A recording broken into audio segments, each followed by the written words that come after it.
나와 현장을 살리는 영적 정체성이라는 제목으로 하나님의 말씀을 약속으로 받도록 하겠습니다. 오늘 시간 예배하는 여러분 모두가 사람의 말이 아닌 하나님의 말씀이 들려지기를 바랍니다. 우리가 사람의 말이 아닌 하나님의 말씀을 듣고 하나님의 말씀을 받을 때 그 하나님의 말씀이 저와 여러분들의 삶을 인도하실 것이며 영이요 생명 되신 하나님의 말씀으로 말미암아 하나님께서 이루어가시는 중요한 응답과 또 하나님의 계획을 우리는 축복으로 받게 될 것입니다. 사람이 40이 넘으면 자기 얼굴에 책임을 져야 한다는 말이 있습니다. 미국인들이 가장 존경하고 있는 아브라함 링컨의 말입니다. 40살, 40년을 살았다면 이제 자기 자신의 얼굴을 책임질 수 있어야 된다 하는 말입니다. 얼굴은 마음의 그림책과 같습니다. 그리고 얼굴 중에 특별히 눈은 마음의 창이라고 말하고 있습니다. 마음의 상태가 얼굴에 그대로 그려지게 되어 있는 것입니다.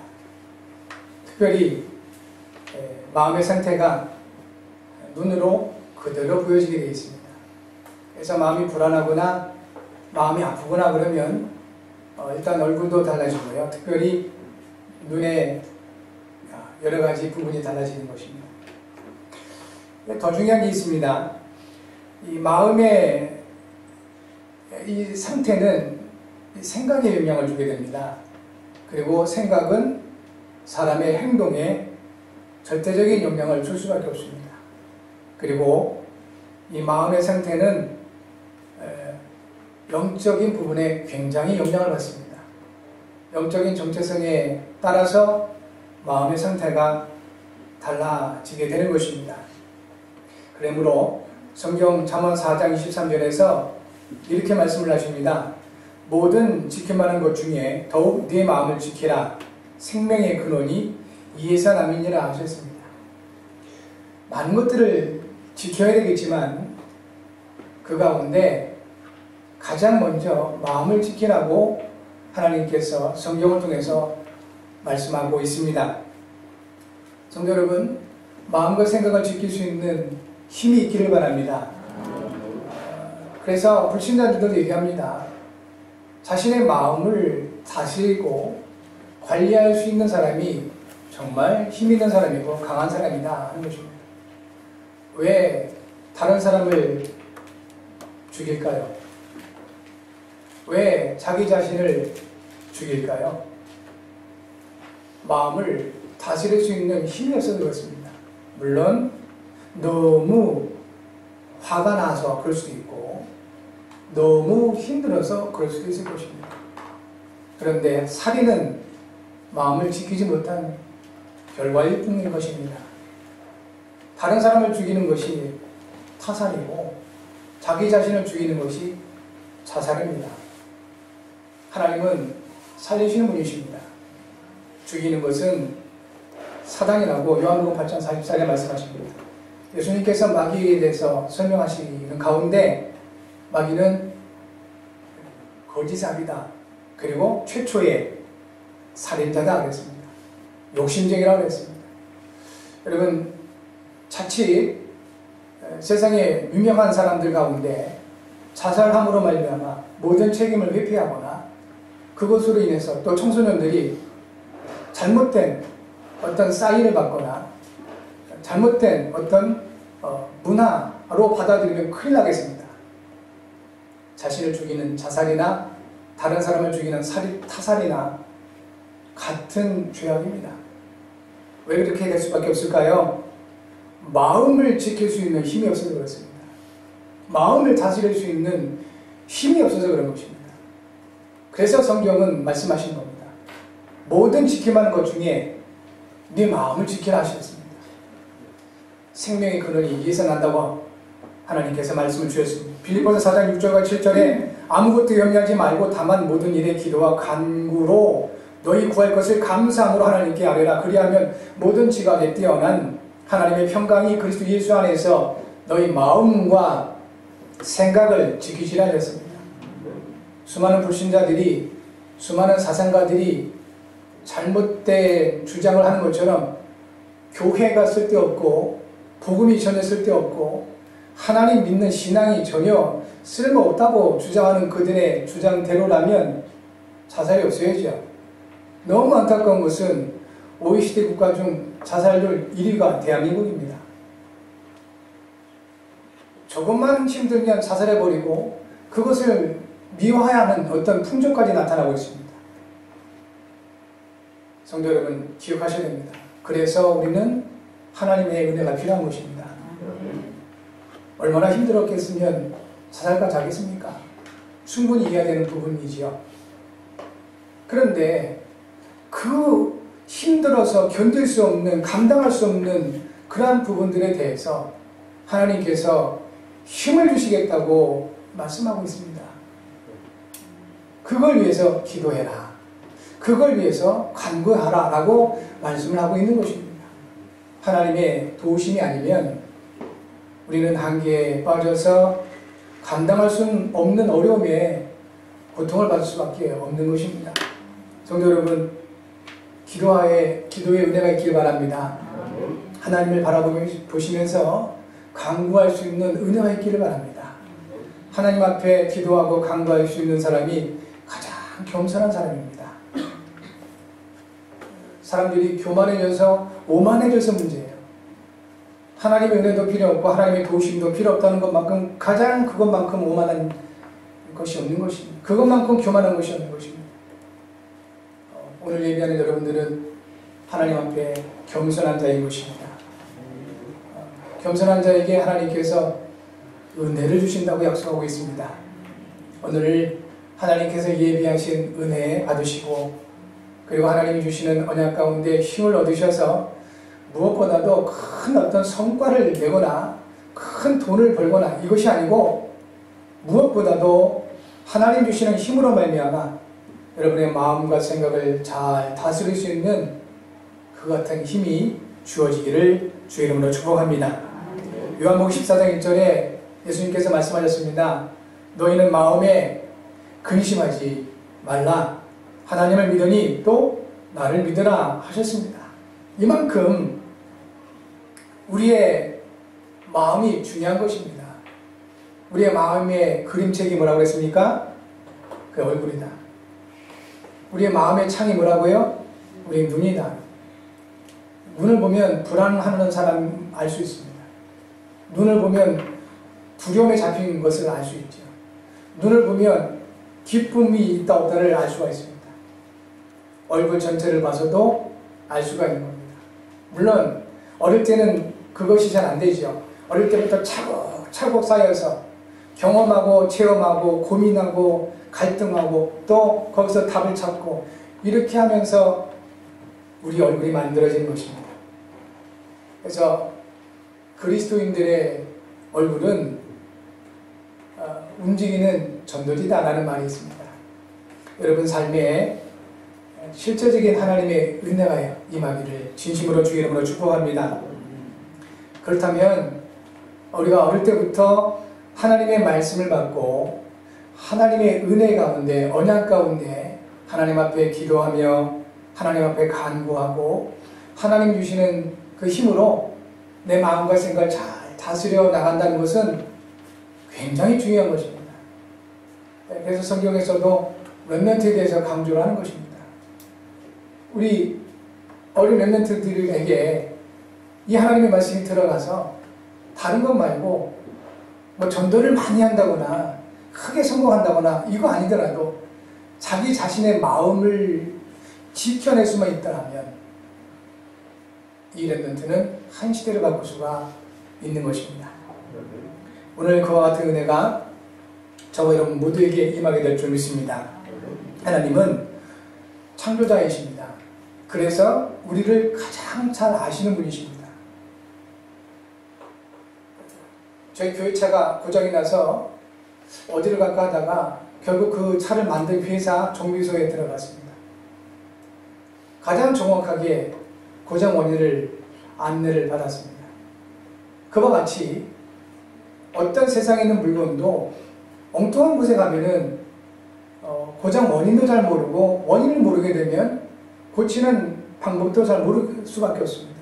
그런데 그 차를 만든 아니면 어떤 물건을 만든 그곳으로 가면 가장 정확하게 진단을 받고 처방을 받을 수가 있는 것입니다. 사람은 미생물이 아닙니다. 암흑에서 출발된 그러한 하찮은 그런 물질의 집합체가 아닌 것입니다. 사람은 하나님의 형상으로 지음받은 만물의 영장인 것입니다. 만물의 영장이란 단어 그 속에 영적인 존재라는 의미가 담겨져 있습니다. 불신자들도 무의식적으로 사용하는 그 부분들 중에 굉장히 많은 성경적인 의미를 담고 있음을 알게 됩니다. 성경이 이렇게 말씀합니다. 하나님께서 우리의 창조자시고 사람을 창조하시되 하나님의 형상으로 창조하셨다는 것입니다. 그래서 유일하게 사람은 하나님과 소통할 수가 있다는 것입니다. 왜냐하면 하나님은 영이시고 우리 인간 또한 영적인 존재이기 때문에 그렇습니다. 많은 사람들이 집에서 키우는 개, 고양이 이런 것들은 영적인 존재가 아닌 것입니다. 그래서 하나님을 예배할 수가 없다는 것입니다. 저와 여러분들은 하나님의 영상으로 지음받은 존재인 것입니다. 그래서 하나님과 소통해야만 되는 것입니다. 그리고 하나님과 소통할 때 비로소 하나님 주신 복을 받게 되는 것입니다. 복을 받아야 그 복을 누릴 수가 있게 되는 것입니다. 복을 누리면 당연히 자연스럽게 행복할 수가 있는 것입니다. 어떻게 보면 모든 사람들의 삶의 목적인 것 같습니다. 행복. 그런데 진정 행복을 찾을 길을 모르는 것입니다.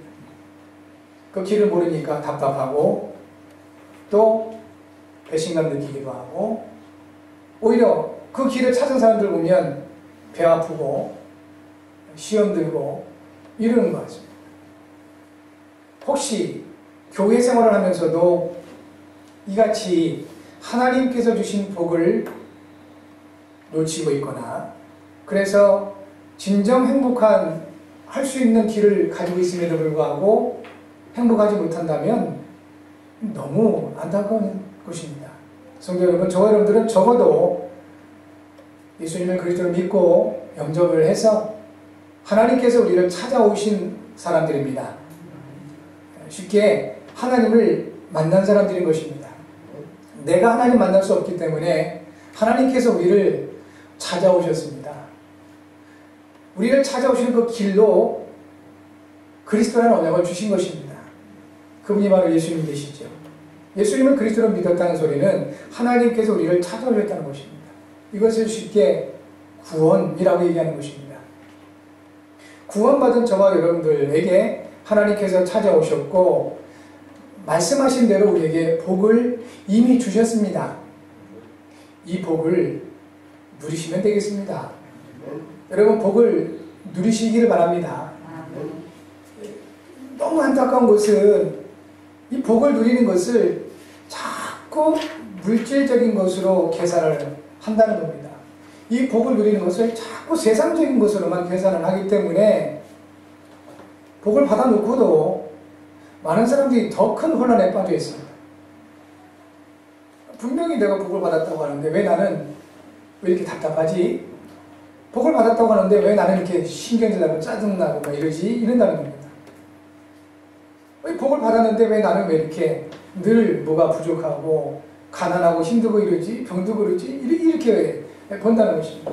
성도 여러분, 복의 근원은 하나님 되십니다. 하나님을 복의 근원으로 정확하게 볼 때 비로소 우리는 그 하나님으로 인하여 창세기 1장 28절에 말씀하신 대로 세상에서 생육하고 번성하고 충만하며 세상을 정복하고 그리고 다스리게 되는 것입니다. 여러분 이 말씀 안에도 잠언서 4장 23절 말씀이나 요한복음 14장 1절 말씀에 마음을 지키는 나는 하나님의 말씀이 담겨 있는 것입니다.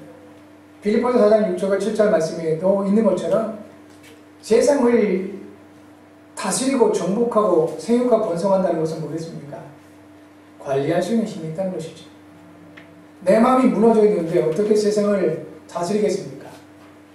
내 마음이 죽어버렸는데 어떻게 세상을 살릴 수 있겠습니까? 내 마음을 관리할 수 있는 힘이 있는 사람이 세상을 다스릴 수가 있는 것입니다. 내 마음을 살릴 수 있는 힘이 있는 사람이 바로 세상을 정복할 수가 있고 세상에서 생육하고 번성할 수 있게 되는 것입니다. 그 모든 것의 근원은 하나님 되신다는 것입니다. 첫사람 아담과 하와가 이 부분을 놓치게 된 것입니다. 마귀에게 속았습니다. 지금도 눈에 보이지 않는 마귀는 이 부분을 속이는 것입니다. 하나님이 어딨냐고 속입니다. 하나님을 믿어봤자 소용이 없다고 속이고 있습니다. 하나님을 믿는데 너는 왜 그렇게 힘드냐고 속이고 있습니다. 하나님을 믿는데 너는 가진 게 뭐냐고 속이고 있습니다. 속는 것입니다. 물질에 복의 근원이 있는 것이 아닙니다. 소유에 복의 근원이 있는 것이 아닌 것입니다. 하나님 그분에게 복의 근원이 있는 것이고 하나님이 육신이 되어오신 그리스도가 우리의 모든 복의 근원이 되시는 것입니다. 그러므로 그리스도 한 분으로 충분하셔야 됩니다. 그리스도 그분 때문에 행복할 수 있습니다. 이 부분이 안 되는 것을 성경에서는 죄라고 표현합니다. 자꾸 하나님 말씀을 버리고 세상 것을 움켜쥐려고 하는 그것 자체가 바로 죄라고 하십니다. 요한복음 16장에 예수님이 말씀하십니다. 죄에 대해서라면 너희가 나를 믿지 아니하며라 하셨습니다. 예수님은 그리스도십니다. 모든 문제 해결하셨습니다. 그리고 저와 여러분과 영원히 항상 함께 하십니다. 우리 인생의 주인 되십니다. 이 사실을 믿으셔야 되겠습니다. 믿는다고 믿어지는 것이 아니기 때문에 이 사실이 믿어지시기를 바랍니다. 이것을 하나님의 은혜라고 합니다. 하나님의 은혜로 예수님이 그리스도 되시고 내 인생의 주인 되시면 모든 문제를 해결하셨다는 사실이 믿어진다면 그때부터 그리스도로 행복할 수가 있습니다. 내 마음을 지켜낼 수가 있습니다. 성도 여러분, 눈에 보이지 않는 악한 영은 지금도 이거 무너뜨리는 겁니다. 그래서 자기의 존재감을 없애버리는 것입니다. 우리의 정체성을 무너뜨리는 것입니다. 저와 여러분들은 하나님의 사람인 것입니다. 그리스도께서 함께하는 사람들입니다. 내가 내 인생 주인이 아니라 그리스도가 내 인생의 주인 되신 것입니다. 이 정체성을 가지고 있을 때 우리는 나를 살릴 수 있고 현장을 살릴 수가 있게 되는 것입니다. 이 정체성을 가지게 되면 세상을 살릴 수가 있게 되는 것입니다. 이 정체성이 무너지면 다른 사람도 죽이고 나도 죽이게 되는 것입니다. 하나님은 분명히 말씀하십니다. 내가 너희를 사랑한다고 말씀하십니다. 이사야 43장에 말씀하셨습니다. 너는 내 눈에 보배롭고 존귀하다고 말씀하셨습니다. 그 무엇과도 바꿀 수 없도록 사랑하신다고 하십니다. 그것이 바로 여러분인 것입니다. 무엇을 잘해서 하나님의 사랑받는 것이 아닙니다.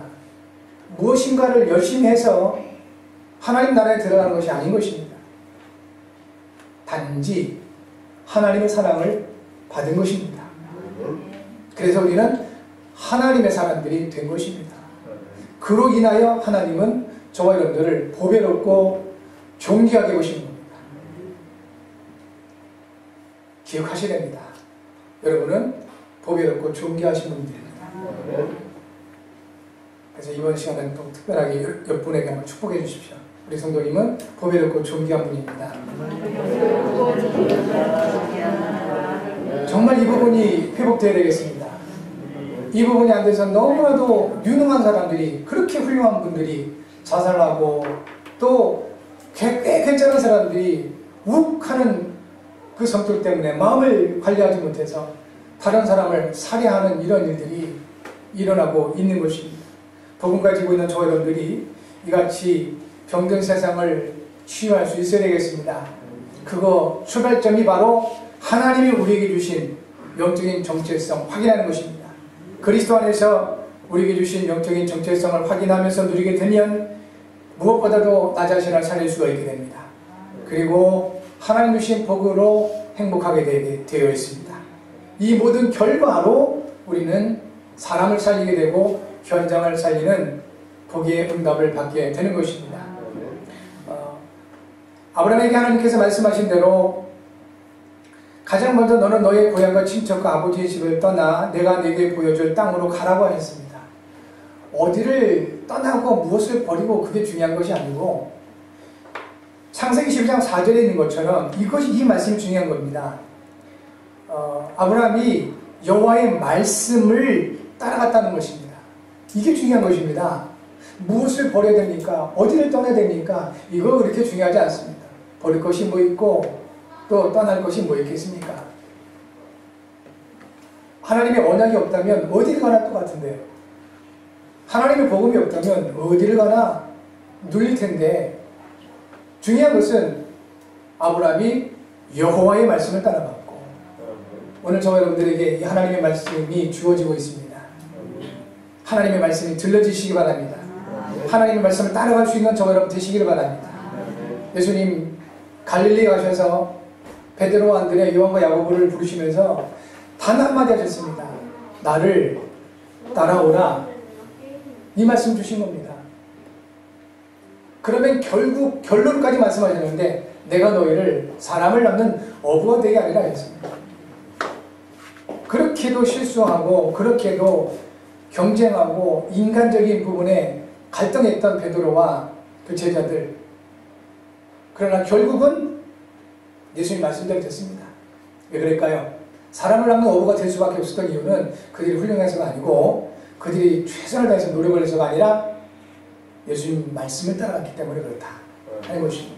저희 여러분 평생에 오늘도 주어지는 하나님의 말씀, 그 말씀을 따라갈 수 있는 저와 여러분들 되실 줄 믿습니다.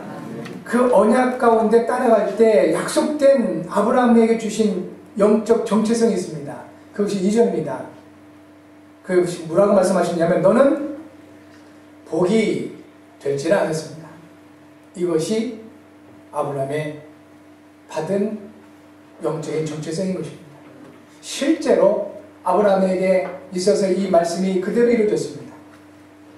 너로 말미암아 모든 민족이 복을 얻게 될 것이다. 너를 축복하는 자 하나님께서 복을 주시겠다고 했습니다. 그대로 됐습니다. 너를 저주하는 자 하나님께서 저주하겠다고 하셨습니다. 너는 복이 될지라. 하나님의 말씀으로 받아지는 은혜가 있기 바랍니다. 여러분 평생에 이 말씀을 놓치지 마셔야 됩니다. 왜냐? 복의 근원 되신 하나님이 여러분과 함께 하십니다. 여러분은 복의 근원이시고 복이 되실 수밖에 없는 사람들이 되었습니다. 그래서 5가지 영적인 정체성만 늘 확인하시면 되겠습니다. 그리스도 예수 안에 있는 저와 여러분들은 하나님의 자녀가 되었습니다.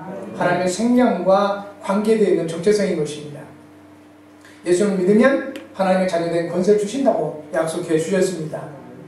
하나님의 자녀, 이것이 우리가 받은 정체성이다 하는 것입니다. 두 번째, 우리는 예수님의 제자라는 영적인 정체성을 받았습니다. 이것은 하나님의 말씀을 따르며 이루는 소명과 관계되어 있는 영적인 정체성인 것입니다. 하나님의 말씀을 따라가시면 되겠습니다. 예수님의 제자는 하나님의 말씀을 따라가는 사람인 것입니다. 예수님께서 말씀해 주셨습니다. 요한복음 8장 31절과 32절에 예수께서 자기를 믿은 유대인들에게 이르시되 너희가 내 말에 거하면 참으로 내 제자가 되고 진리를 알지니 진리가 너희를 자유롭게 하리라 하셨습니다. 이 말씀대로 예수님의 말씀을 따라가는 제자의 정체성을 일평생 누리시는 여러분 모두가 되실 줄 믿습니다. 세 번째 정체성, 그리스도의 증인이라는 영적인 정체성을 우리는 받았습니다.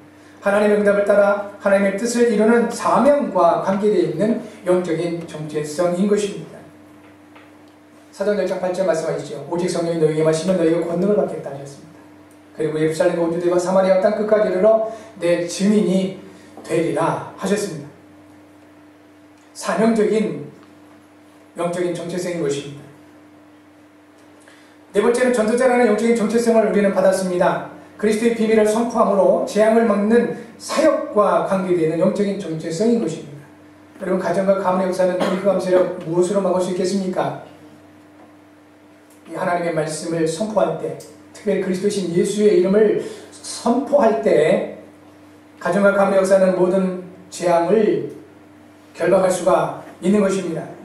골로새서 4장 2절부터 6절까지도 말씀하십니다. 기도를 계속하고 기도를 감사함으로 깨어 있으라 하시고 우리를 위하여 기도하되 하나님이 전도할 문을 우리에게 열어주사 그리스도의 비밀을 말하게 하시기를 구하라 했습니다.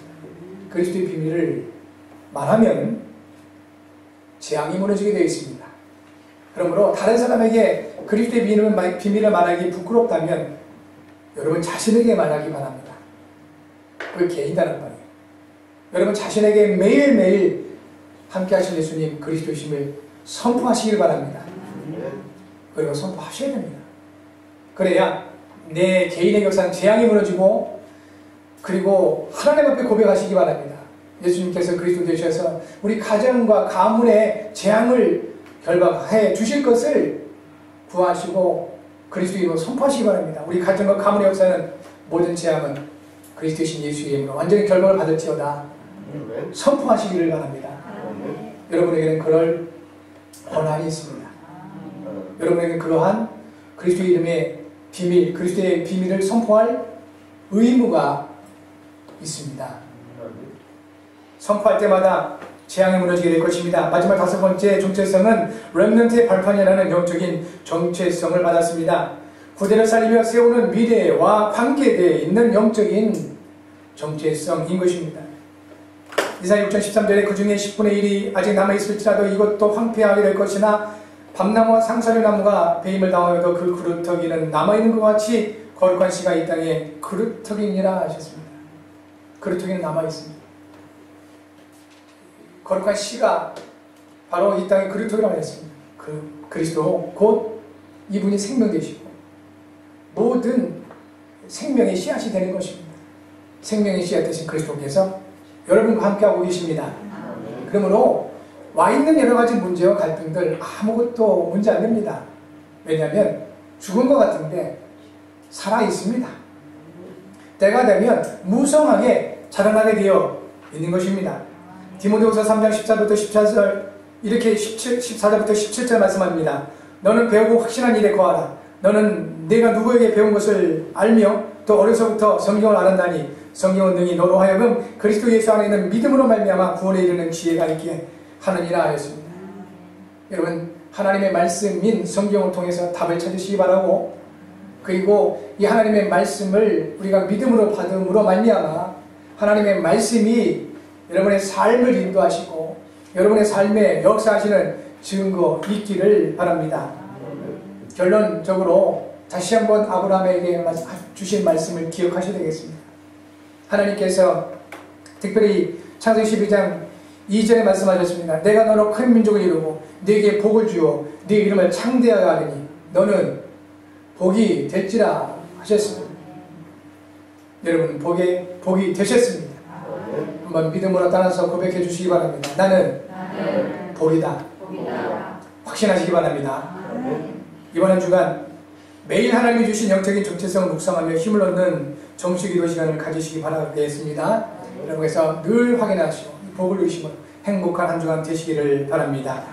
기도 제목 같이 하겠습니다. 전능하신 하나님 아버지 그리스도 안에서 주신 영적 정체성을 누림으로 나 자신을 살리며 사람과 현장을 살리게 하셔서 이를 위해 성령으로 충만하게 하셔서 그리스도이신 예수님의 이름으로 기도합니다. 아멘.